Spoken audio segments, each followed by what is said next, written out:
te rendons toute la gloire, nous te disons merci. Toi qui es mort pour nous, Seigneur, à la croix, Seigneur, pour que le châtiment qui nous donne la paix, Seigneur, soit retombé sur toi. Éternel, nous te sommes redevables, Seigneur, en ce jour. Nous te disons merci de ce que, Seigneur, tu as fait de grandes choses pour nous. Et tu as renouvelé même en ce matin, Seigneur, le souffle de vie, attestant, Seigneur, que tu es le Fils du Dieu vivant. Nous sommes là dans ta présence en ce soir pour entendre, Seigneur, ta parole, pour l'écouter et pour faire notre, Seigneur, cette parole. C'est pourquoi en ce soir, je veux que, Seigneur, tu sois élevé en ce matin, que je diminue, que toi tu croisses et que tu donnes les mots justes, Seigneur, pour ton peuple. Éternel, glorifie ton nom, Seigneur. Enseigne-nous les méandres de ta parole. Bénis ton peuple, Seigneur, en ce soir. Et que la gloire, Seigneur, te soit rendue à toi et à toi seul. Au nom de Jésus-Christ.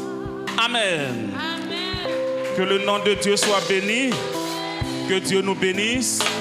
Bien-aimés, je vous salue dans le précieux nom de notre Seigneur et Sauveur personnel Jésus-Christ, l'homme de Galilée. On peut se rasseoir dans sa présence.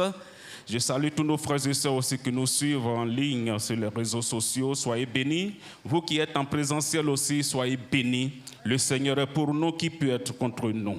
Bien-aimés, nous sommes toujours dans cet élan de la Pâque, n'est-ce pas? C'est pourquoi le Seigneur, dans sa fidélité, permet que nous nous réjouissons d'être dans sa présence.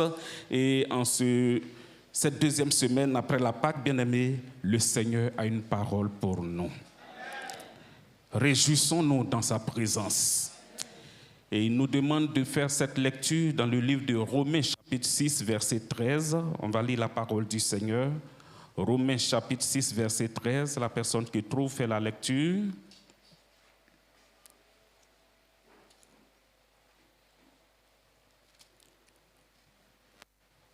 Je lis la parole.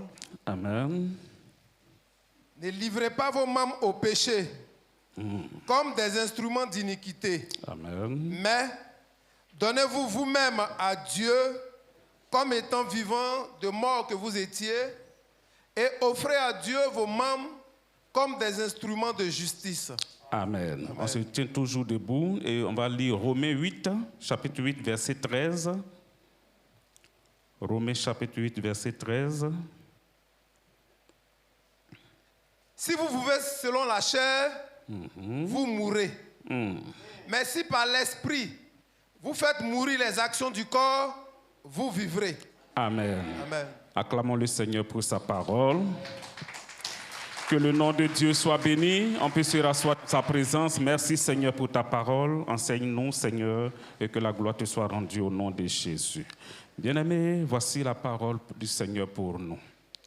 Ne livrez pas vos membres au péché comme des instruments d'iniquité, mais donnez-vous vous-même à Dieu comme étant vivants de mort que vous étiez et offrez à Dieu vos membres comme des instruments de justice. Bien-aimés, le thème de ce jour, c'est « Faites mourir la chair pour vivre ». C'est un sous-thème du grand thème que nous avons vu depuis la Pâque, qui est la nouveauté de vie, la marque des rachetés de Christ. Et le sous-thème d'aujourd'hui, c'est « Faites mourir la chair pour vivre ». Bien-aimé, tu vas me dire que toi, tu es déjà vivant. Tu vas me dire que la chair aussi a été ce qu'elle est. Mais en ce soir, Dieu t'intime un ordre, alléluia. Parce qu'assurément, il vient de mourir pour toi. Nous venons de commémorer sa mort et sa résurrection, la Pâque, alléluia. Et la situation ne change pas dans ta vie. Est-ce que c'est ton Dieu qui n'est pas si fort pour toi? Est-ce que c'est sa parole qui n'est pas véritable pour toi? Ou bien est-ce que c'est toi-même qui es le frein à ta vie? Bien-aimé, même si de prime abord je devais répondre, c'est pour dire que ce n'est pas Dieu qui est en faute, ni sa parole qui est révélée qui est en faute, mais c'est de nous-mêmes qu'il s'agit. Alléluia. Le Seigneur est vivant.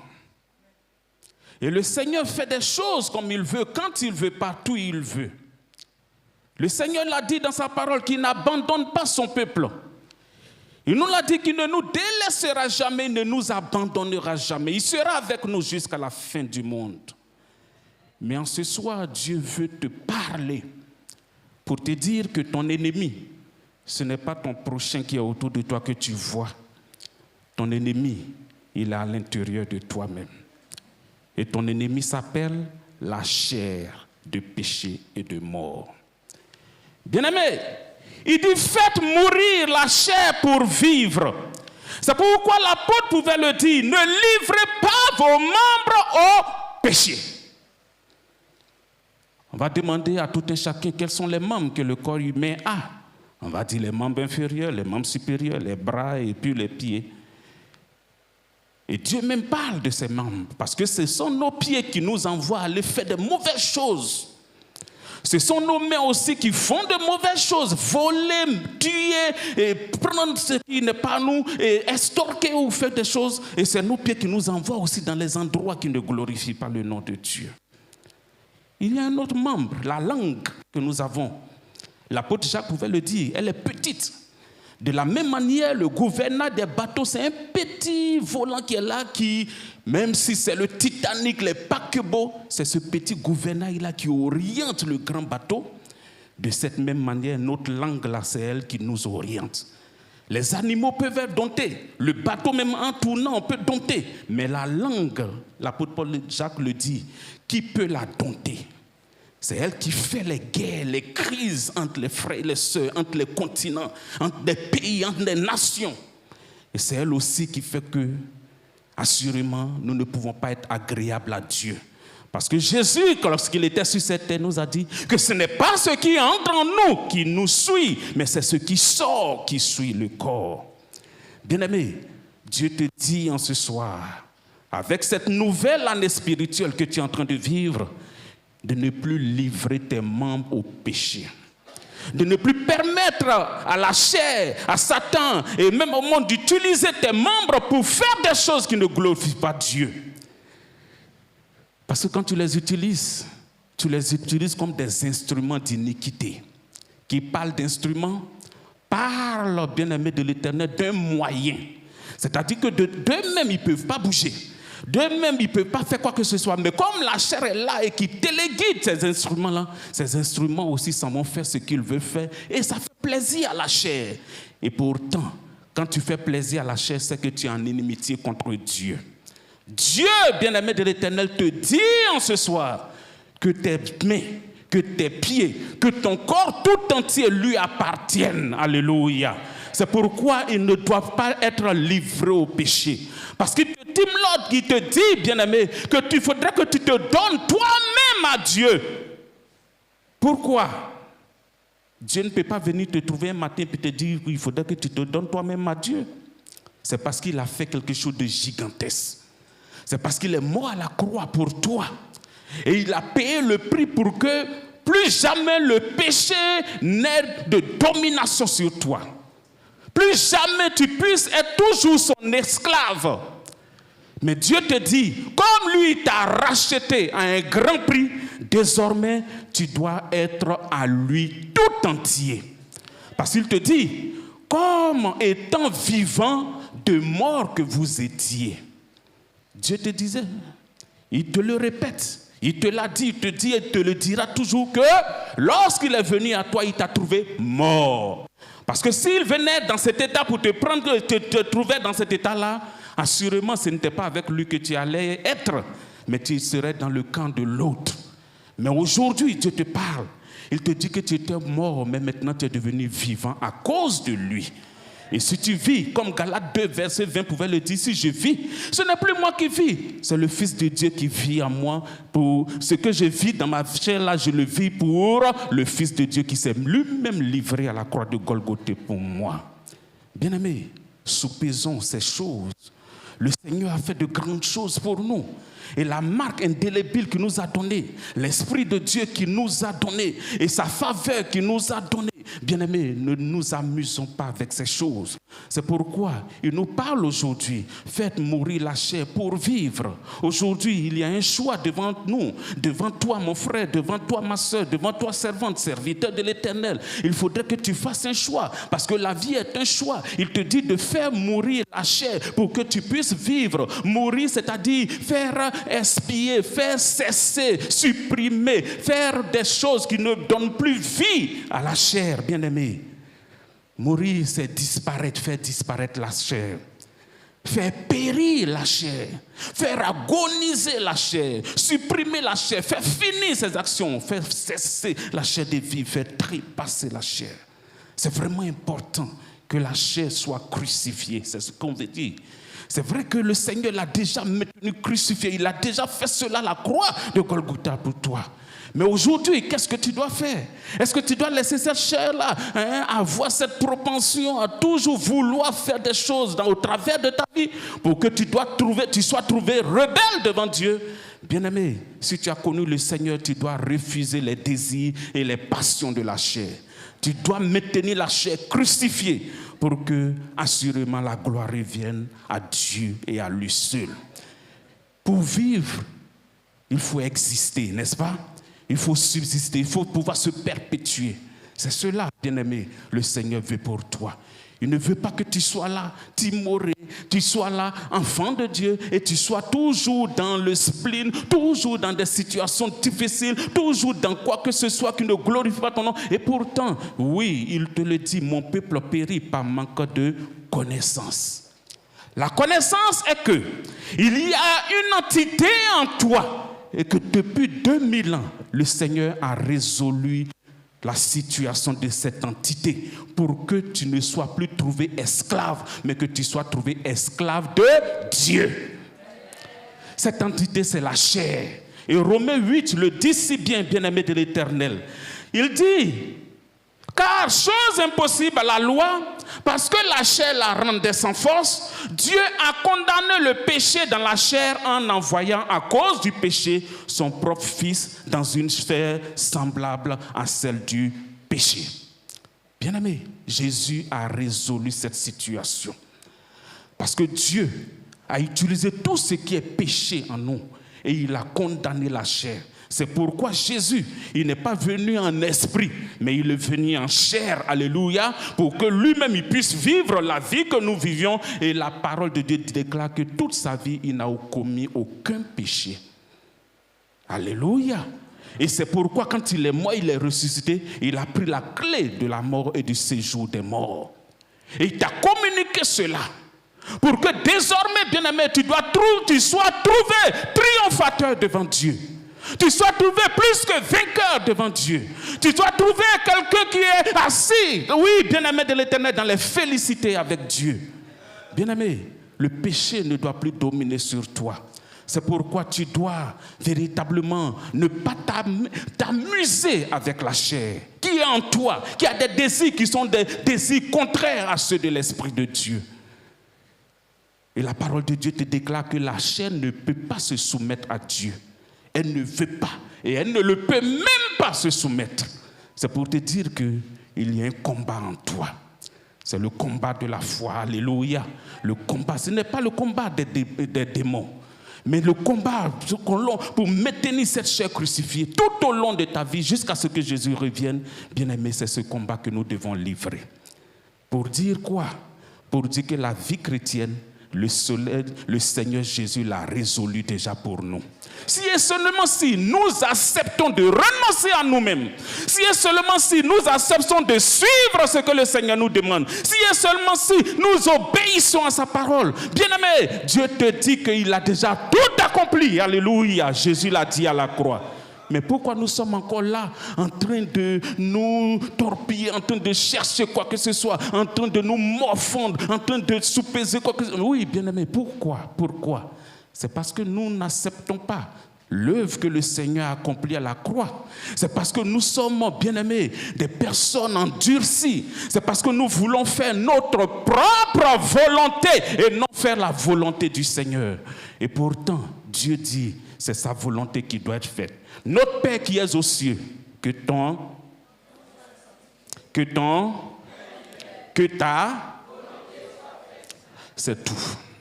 Ce n'est pas la volonté d'un homme qui doit être faite sur la terre. Parce que le règne de Dieu doit venir. Au ciel, il n'a pas de problème. Le ciel, tout est sous contrôle de Dieu. Mais c'est sur cette terre-là, Dieu t'appelle. Dieu a versé son sang pour toi. Dieu t'a régénéré. Il te dit que tu es son ambassadeur. L'ambassadeur d'un pays ne fait qu'obtempérer ou de voir ce que le président de son pays d'origine lui commande de faire. C'est ce qu'il doit faire, n'est-ce pas? Mais pourquoi toi tu es ambassadeur et tu n'arrives pas à faire ce que ton président ou ton Dieu te demande de faire? Est-ce que tu es véritablement ambassadeur? Est-ce que tu n'es pas un mercenaire? Est-ce que tu ne veux pas utiliser Dieu pour faire toi-même ta propre volonté? Est-ce que tu ne veux pas faire des choses pour que les hommes te trouvent ou disent « Oh, toi tu es spirituel, oh, toi tu es pieux » et pourtant le Seigneur du haut des cieux te voit. On peut blaguer les hommes. On peut tromper toute une communauté, mais on ne peut pas tromper Dieu. Et il est terrible de tomber entre ses mains. Bien-aimé, aujourd'hui, Dieu te dit de faire mourir la chair de péché, de mort. Cette entité qui te branle, cette entité qui te donne d'avoir de la convoitise, cette entité qui te donne d'avoir de la haine pour ton frère, pour ta soeur, de maudire, de calomnier, de voler, de tricher, d'escroquer ou de faire ce que tu désires faire. Bien-aimé, c'est cette entité qui fait ces choses. Et si tu nourris la chair, c'est que tu es en train de nourrir aussi ta mort. C'est pourquoi Dieu te dit de faire mourir la chair et ses œuvres pour que tu puisses vivre. Parce que puisque Jésus a englouti la chair, Jésus a dominé, Jésus a vaincu le pouvoir de la chair et qu'il est ressuscité. Parce que si cela n'avait pas été, Jésus n'allait pas ressusciter. Et comme il est ressuscité avec nous pour nous donner la vie. Jésus ne meurt plus, alléluia. Mais nous, de la même manière, il est mort de manière physique parce que ce qui est né doit mourir, alléluia. Nous devons passer par cette enveloppe pour le rejoindre aussi. C'est pourquoi il est dit que nous n'allons pas mourir la seconde mort. Celui qui naît 2 fois dans ce monde meurt une seule fois. Si tu nais naturellement de ta mère et que tu nais dans l'Esprit de Dieu par le don de baptême et par la présence du Seigneur, bien-aimé, c'est cette mort qui est un gain. Comme l'apôtre Paul le dit, la mort est un gain, c'est ce qui va arriver. Mais le paradis est pour toi. Est-ce que c'est compliqué de vivre cette vie? Non. Si et seulement si nous laissons le Seigneur agir dans nos vies. C'est pourquoi nous pouvons dire dans une autre version, ne mettez plus les diverses parties de votre corps au service du péché comme des instruments du mal. Tes yeux, tu prends pour regarder ce qui n'est pas regardable.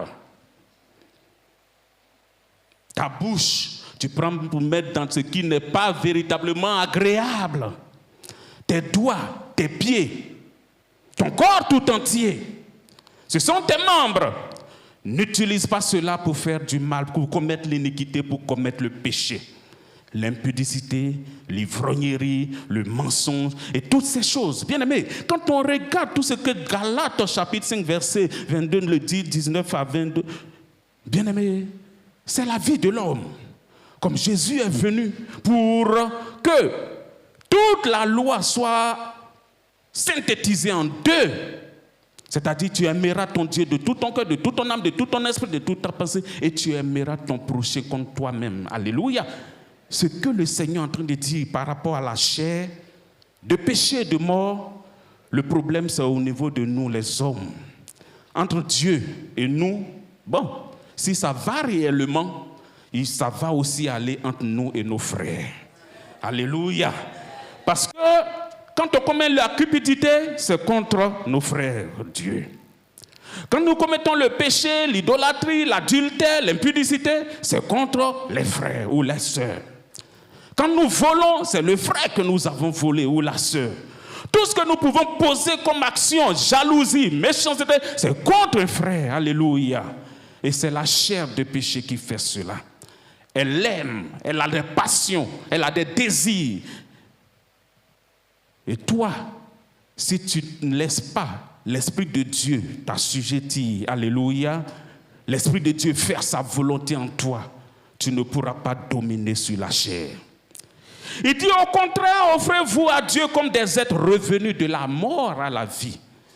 Si tu étais mort comme tu l'as été et que quelqu'un vient payer ta rançon pour que tu vives, la vie que tu vis là, c'est pour qui? Est-ce que c'est pour ton ancien maître qui t'a maintenu dans la captivité? Non, c'est pour le maître qui t'a libéré. C'est Jésus qui vient de te libérer. C'est pourquoi si tu vis, tu dois vivre pour lui. Parce que tu étais mort et lui t'a redonné la vie. Alléluia. Et désormais, si tu vis, tes membres là doivent être utilisés comme des instruments pour commettre la justice.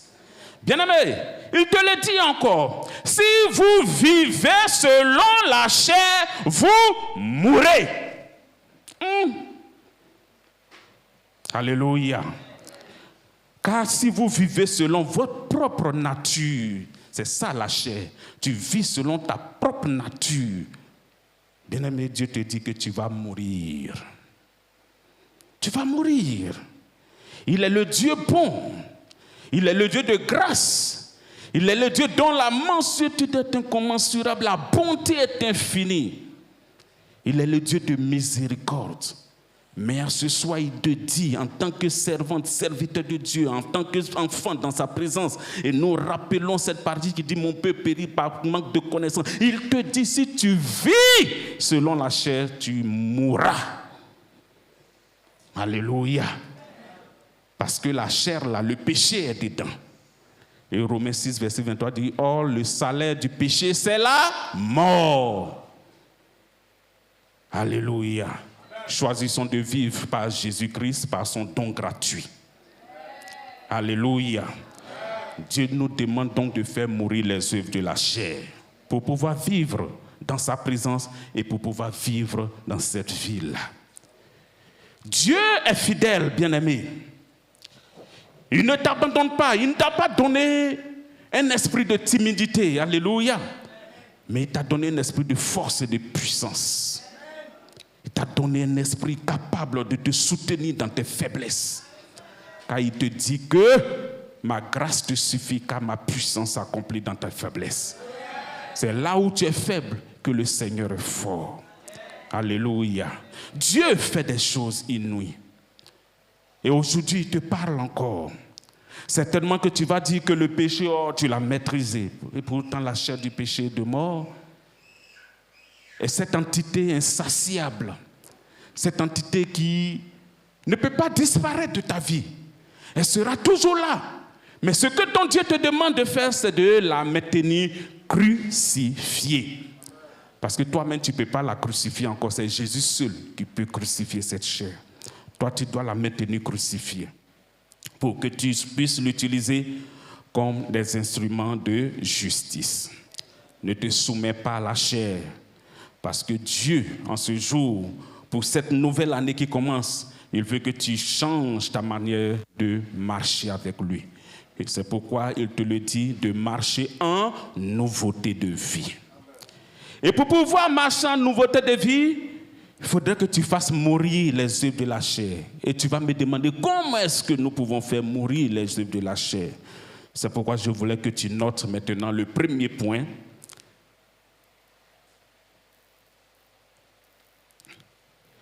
Il faut juger la chair. Il faut juger la chair de péché, de mort. Ça veut dire quoi? C'est-à-dire, il faut reconnaître la vérité et considérer ses œuvres comme péché et croire en la parole de Dieu qui le dit. Dieu te dit que la chair n'est pas bonne pour toi, que la chair est opposée à lui, Dieu, que la chair ne veut pas faire la volonté de Dieu et que la chair ne peut même pas faire la volonté de Dieu. Et pourtant, cette chair-là en toi, et si toi tu es avec la chair, c'est que tu ne veux pas aussi faire la volonté de Dieu. Tu ne peux pas aussi plaire à Dieu. Parce que la chair aime le péché, la chair aime le monde. Et Dieu dit dans sa parole que celui qui aime le monde, l'amour du Père n'est point en lui. Bien-aimé, il faut juger cette chair-là. C'est vrai, pour Dieu, c'est déjà jugé. Mais toi-même, en tant qu'enfant de Dieu, parce que depuis longtemps, tu t'amuses avec la chair. Tu dis, ah, moi, je suis charnel. Hein? Aujourd'hui, je vais descendre de la croix, je vais faire ce que je veux. Tu ne sais pas ce que tu es en train de dire. Tu ne sais pas si la chair va te conduire à la mort. C'est vrai que peut-être ton ami est passé, allé s'amuser, il est revenu. Mais est-ce que toi, tu peux avoir cette grâce-là, cette faveur? Non. C'est pourquoi, si tu es déjà sur la croix, maintiens-toi crucifié à la croix. Parce que celui qui est mort est libre du péché. La chair, bien-aimé, a été jugée et condamnée comme une abomination. Tu ne dois pas l'aimer. Tu ne dois pas aimer ses œuvres. Tu ne dois pas aimer ses convoitises. Tu ne dois pas aimer ses passions. Tu ne dois pas aimer ses désirs. Tu ne dois pas aimer ce qu'il te demande même ou bien ce qu'elle te demande de faire. Mais au contraire, comme Dieu t'a aimé, il a mis son esprit en toi. Et c'est cet esprit-là qui va t'apprendre à vivre la vie nouvelle, la vie de Dieu, la vie chrétienne, dans la présence du Seigneur et dans la victoire. Bien-aimé, c'est de cela qu'il s'agit. Il faut juger la chair et dire que c'est une abomination. Pourquoi? Parce qu'il faut croire en la parole du Seigneur. C'est le Seigneur qui l'a dit, donc il faut t'approprier cette parole. Le deuxième point, c'est que tu dois haïr la chair et ses œuvres. C'est ton ennemi le plus coriace. Ce n'est pas Satan, ce n'est pas ton frère, ta soeur, tes parents. C'est ton ennemi le plus coriace, la chair. Dieu ne nous délivre pas de nos amis, mais il nous délivre de nos ennemis, n'est-ce pas? C'est pourquoi son esprit en toi, pour que tu puisses être délivré du pouvoir de la chair. Pourquoi? Parce que Jésus l'a déjà vaincu à la croix de Golgotha. Et il te dit que tu as la capacité de dominer sur la chair. Il faut considérer ces œuvres comme des péchés hautement abominables. Il faut haïr la chair, mais aimer Dieu. Alléluia. Les deux, voilà. Plus tu aimes Dieu, plus tu hais la chair. Mais plus tu aimes la chair, plus tu hais Dieu. Tu ne peux pas être au milieu.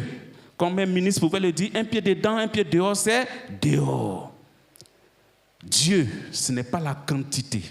Dieu, c'est la qualité de vie. C'est pourquoi il te dit de marcher en nouveauté de vie. Il te parle et il te parlera toujours jusqu'au soir de ta vie pour dire de fuir le péché, de ne pas répondre aux désirs de la chair. C'est ce que le Seigneur te dira. C'est pourquoi il te dit que ce qu'il a pour toi, son plan de gouvernement pour toi, son objectif pour toi, c'est que tu ressembles de mieux à mieux à l'image de son Fils bien-aimé. Tu es là, tout ce que tu es en train de faire, c'est pour ressembler au finish à Jésus-Christ. Actuellement, tu as combien de pourcentage de ressemblance à Jésus? Est-ce que tu as atteint 10%? C'est qu'il y a du chemin à faire. Et pourtant, Dieu t'a donné toute sa panoplie de victoires pour dire si et seulement si tu renonces à toi, tu le suis, tu portes la croix, ta croix, et tu le suis tous les jours. Bien-aimé, tu es plus que vainqueur. Tu ressembleras à son Fils. Donc, deuxième point, il faut haïr la chair et non haïr ses frères et ses sœurs et ses parents ou les hommes que tu vois. C'est la chair qu'il faut haïr. Troisième point, il faut accepter et s'approprier par la foi l'œuvre achevée de Christ pour nous à la croix. Il faut accepter et s'approprier par la foi l'œuvre achevée de Christ pour nous à la croix. Cela veut dire quoi? Cela veut dire que nous devons croire que notre propre nature, c'est-à-dire notre vieil homme, a été crucifié avec Christ et que l'Esprit de Dieu vit désormais en nous pour nous apprendre à vivre dans une nouveauté de vie. Qui peut nous apprendre si ce n'est que la personne qui nous a délivrés? Alléluia. C'est l'Esprit de Dieu qui nous oriente. C'est pourquoi il dit, si vous marchez par l'Esprit, vous vivrez, mais si vous marchez selon la chair, vous mourrez. Alléluia. Le Seigneur nous aime. Bien-aimés, acceptons et approprions-nous l'œuvre achevée à la croix que le Seigneur a faite pour nous. Approprions-nous cette œuvre. Si nous nous approprions, nous digérons, nous acceptons, nous faisons notre cette œuvre-là, bien-aimés, il y a plein de démons, il y a plein de désirs, des forteresses même de nos vies qui vont s'en aller d'elles-mêmes ou d'eux-mêmes. Parce que la délivrance, c'est la parole qui la prend. Jésus pourrait dire, vous êtes sanctifiés, vous êtes délivrés, parce que la parole que vous entendez vous sanctifie déjà. Bien-aimés, le quatrième point que nous connaissons tous, c'est se dépouiller des œuvres de la chair, comme le dit l'apôtre Paul dans Colossiens. Il faut se dépouiller. Il faut se débarrasser. Il faut enlever tout ce qui est œuvre de la chair. Œuvre de convoitise, parce que les désirs de la chair, là, nous les connaissons. N'est-ce pas? Dieu nous dit que les désirs de la chair, c'est quoi? Oh, les œuvres de la chair sont manifestes. Ce sont l'impudicité, l'impureté, la dissolution, l'idolâtrie, la magie, les inimitiés, les querelles, les jalousies, les animosités, les disputes, les divisions, les sectes, l'envie, l'ivrognerie, les excès de table et les choses semblables. Je vous dis d'avance, comme je l'ai déjà dit, que ceux qui commettent de telles choses n'hériteront point le royaume de Dieu. C'est de ça que nous parlons, les œuvres de la chair. Les choses qui ont été disputes, jalousie, ivrognerie, querelles, sous-groupes, méchanceté, rancœur, des choses semblables, si nous les commettons là, nous vivons notre vie avec vanité ici. Nous n'hériterons pas le royaume des cieux. C'est pourquoi il nous dit de faire mourir la chair pour pouvoir vivre. Bien-aimés, si nous avons toutes ces choses dans nos cœurs, emmagasiner la haine de mon frère, de ma soeur dans mon cœur, emmagasiner le vol, emmagasiner la tricherie, emmagasiner les railleries, emmagasiner tout ce qui est méchanceté, tout ce qui est piège, tout ce que je pouvais faire pour que mon moi soit vu. Bien-aimé, si je le fais, je n'hériterai pas le royaume des cieux. Comme l'apôtre Paul pouvait dire, je traite durement mon corps pour que moi aussi, au jour J, je ne sois pas trouvé, alléluia, disqualifié. Nous tous, nous sommes concernés. Qui que ce soit qui avons le souffle de vie, nous sommes concernés. Nous tous qui avons accepté Jésus, nous sommes concernés. Chacun a son combat. Mais l'ultime combat, c'est d'être trouvé fidèle, comme le Seigneur pouvait dire dans la parabole des talents. Entre dans la joie de ton maître, bon et fidèle serviteur. Bien-aimés, le Seigneur est vivant. C'est pourquoi nous devons comprendre que tout ce qu'il fait pour nous, c'est pour nous donner de pouvoir vivre une vie chrétienne victorieuse. Si nous faisons mourir les œuvres de la chair, si nous nous aimons les uns les autres, parce que les commandements, les 10 ont été regroupés dans les 2. L'autre, nous connaissons, mais le prochain, c'est aime ton prochain comme toi-même. Si nous n'aimons pas notre prochain, c'est la chair qui est en train de faire ces choses. C'est pourquoi nous devons tout faire pour faire mourir cette chair-là et pour pouvoir marcher en nouveauté de vie. Comme Romains 6, 4 le dit, nous avons donc été ensevelis avec lui par le baptême en sa mort, afin que, comme Christ est ressuscité des morts par la gloire du Père, de même, nous aussi, nous marchions en nouveauté de vie. Tu vis maintenant, il faudrait que ta vie que tu vis soit différente de ta vie passée. Il faut que tu aimes Dieu. Il faut que tu obéisses à sa voix. Il faut que tu le serves véritablement d'un cœur honnête et sincère. Il faut que, bien-aimé de Dieu, tu fasses tout ton effort pour que tu sois vertueux dans la présence du Seigneur. Il faudrait que tu fasses cet effort pour que toi aussi, au soir de ta vie, que le Seigneur puisse dire, entre dans la joie de ton maître. Bien-aimé, c'est de cela qu'il s'agit. C'est pourquoi, relève-toi. C'est pourquoi Relève-toi. C'est pourquoi, réveille-toi d'entre les morts et Christ resplendira. Sa lueur resplendira sur toi. Il te le dit que c'est lui qui te donne la capacité de vivre. C'est lui qui t'apprend à vivre la vie chrétienne, la nouveauté de vie, la vie victorieuse. À part Christ, personne ne peut te le faire pour toi. C'est pourquoi il faudrait que nous soyons attachés à Christ. Si nous sommes attachés à lui, comme le greffon est attaché au porte-greffe, alléluia, bien aimés, nous allons porter du fruit. Beaucoup de fruits et nous vivrons. Mais si nous sommes attachés à lui, que nous voulons nous détacher, scier là pour que la branche tombe, si nous tombons, nous allons sécher, nous allons mourir. C'est pourquoi il est avantageux pour nous d'être attachés, rester attachés, demeurer attachés au Seigneur de gloire. Parce que c'est lui qui a fait l'œuvre gigantesque pour nous. C'est lui qui veut que nous vivions. Et il a dit dans l'Ancien Testament, il a mis la vie et la mort devant toi. Mais ce qu'il te demande, c'est de choisir la vie pour que tu vives. Dieu veut que nous vivions.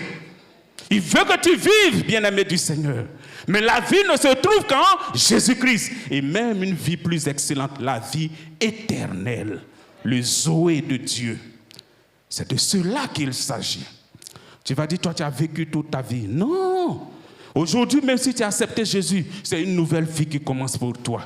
Une nouvelle éternité qui commence pour toi. Et le Seigneur est capable de faire cela pour toi. Le dernier point, je l'ai paraphrasé un peu, mais je l'ai dit, c'est marcher en nouveauté de vie en revêtant Christ. Alléluia. C'est vraiment important. C'est lié. C'est vrai que c'est le grand thème, mais nous pouvons toujours ressasser cela pour que le nom de Dieu soit glorifié. Galates chapitre 5, verset 1 le dit, c'est pour la liberté que Christ nous a affranchis. Demeurons donc fermes et ne nous laissons pas mettre de nouveau sous le joug de la servitude. Dieu nous a libérés, il nous a affranchis, il nous a donné cette liberté-là pour que nous puissions nous réjouir en lui. Pas pour que nous allions commettre le péché, pas pour que nous allions faire ce qui n'est pas bon, mais nous devons demeurer fermes. Et si nous demeurons fermes, nous n'allons plus retomber dans l'esclavage du péché. Dieu le veut pour nous et son nom est véritablement glorifié. C'est pourquoi, en un mot commençant, bien-aimé, ce que le Seigneur demande de toi, c'est que tu fasses mourir la chair. Et il te donne une promesse. Si tu fais mourir la chair, tu vivras. Si tu vis, parce que la vie, c'est vrai, tu vas me dire, c'est la respiration, c'est le souffle. Mais la vie aussi, c'est le fait de se nourrir. C'est le fait de s'alimenter, de s'abreuver, de s'habiller, le prier. Parce que tu ne peux pas vivre et puis être en manque de toutes ces choses. C'est vrai qu'autant Kairos, le Seigneur peut te pourvoir. Il te le donne par sa grâce. Il n'est pas obligé de te donner. Mais déjà, le souffle de vie qu'il te donne, ça transcende beaucoup de choses. C'est pourquoi tu dois aimer Dieu et faire mourir la chair pour que l'orgueil, la méchanceté, les œuvres de la chair, les œuvres des ténèbres puissent disparaître de ta vie. Et lorsque tu vas proclamer ton Dieu, lorsque tu vas invoquer ton Dieu, qu'il puisse dire dans Ésaïe 59 que quand tu cries, il a entendu ta voix. Alléluia. Que le péché ne mette plus barrière entre toi et lui, afin qu'il puisse t'exaucer. À lui seul soit toute la gloire. Que son nom seul soit béni. Prions pour la parole. On va se tenir debout. Nous allons prier, bien-aimés. Tu es plus que vainqueur, bien-aimé. Mais tu as laissé l'ennemi, la chair, dominer quelques aspects de ta vie. Tu as fait sa volonté et non la volonté du Seigneur. Tu as marché selon toi-même ta propre convoitise et tes choses que tu as voulu, guidé par la chair. Aujourd'hui, voici que le Seigneur t'a parlé. Avec les imperfections, il t'a parlé quand même. C'est pourquoi ce soir, bien-aimé, il faut prier. Invoque ton Dieu pour lui demander de te rendre, bien-aimé, plus que vainqueur. Il a déjà dit dans sa parole que la chair de péché de mort soit maintenue crucifiée dans ta vie, afin que tu puisses vivre cette vie chrétienne victorieuse. Parce qu'il te demande de marcher en nouveauté de vie. Comment est-ce que tu peux marcher en nouveauté de vie si tu ne connais pas cette personne, si elle ne te parle pas, ou même si elle te parle que tu n'entends pas? Tu n'entends pas et tu n'arrives pas à discerner sa voix. Bien-aimé, aujourd'hui, le ciel est ouvert pour toi. Et Dieu veut se reconnecter à toi. C'est pourquoi toi-même, oui, il faut le dire, invoque ton Dieu pour que la reconnexion soit encore manifestée et que son nom seul soit glorifié dans ta vie. Seigneur, nous te bénissons, nous te disons merci. Pendant longtemps, nous avons marché, Seigneur, selon la vanité de nos cœurs, selon nos propres volontés, Seigneur, et selon les désirs de la chair et ses passions et ses convoitises.